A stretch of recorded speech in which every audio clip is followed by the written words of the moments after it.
Hi friends, welcome back to Vinodhini vlogs. இன்றைக்கி வந்து அத்விக்குட்டிக்கு என்ன லஞ்சுன்னு பார்த்தீங்கன்னா லெமன் சாப்பாடும் புடலங்காய் பொரியலும், அதுக்கப்புறம் பார்த்தீங்கன்னா ஸ்நாக்ஸுக்கு ஆப்பிளும் முட்டை பிஸ்கெட்டும் கடலபருப்பியும். மத்தியானம் வந்து எங்களுக்கு என்னென்னு பார்த்தீங்கன்னா ஒயிட் ரைஸு, பார்த்தீங்கன்னா சாம்பார் வச்சுருக்கேன் முருங்கைக்காய் போட்டு. பக்கத்தில் வந்து ஃப்ரெண்டு வீட்டில் முருங்கைக்காய் மரம் இருக்குது, போய் ஃப்ரெஷ்ஷாக பொரிச்சிட்டு வந்து சாம்பார் வச்சுட்டேன். அதுக்கப்புறம் பார்த்தீங்கன்னா பருப்பு ரசம்.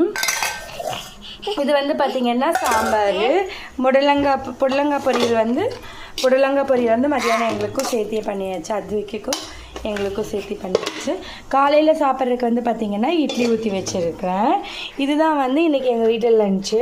முட்டை பிஸ்கெட்லாம் யாருக்கு ஞாபகம் வருதுன்னு சொல்லுங்கள். நான் வந்து சின்ன வயசில் வந்து எங்கள் அப்பா முட்டை பிஸ்கெட் அடிக்கடி வாங்கி கொடுப்பாங்க. இப்போ வந்து எங்கள் மாமனார் வந்து அத்விக்கு வந்து முட்டை பிஸ்கெட் அவனுக்கு ரொம்ப பிடிக்கும்ட்டு எப்போவுமே வாங்கிட்டு வருவாங்க. இதுதான் வந்து இன்றைக்கி எங்கள் வீட்டில் வந்து லஞ்சு. நீங்கள் உங்கள் வீட்டில் என்னன்னு சொல்லி மறக்காமல் கமெண்ட் பண்ணுங்கள். இந்த வீடியோ பிடிச்சிருந்தால் லைக் பண்ணுங்கள், ஷேர் பண்ணுங்கள், கமெண்ட் பண்ணுங்கள். பாய், நெக்ஸ்ட் வீடியோவில் பார்க்கலாம்.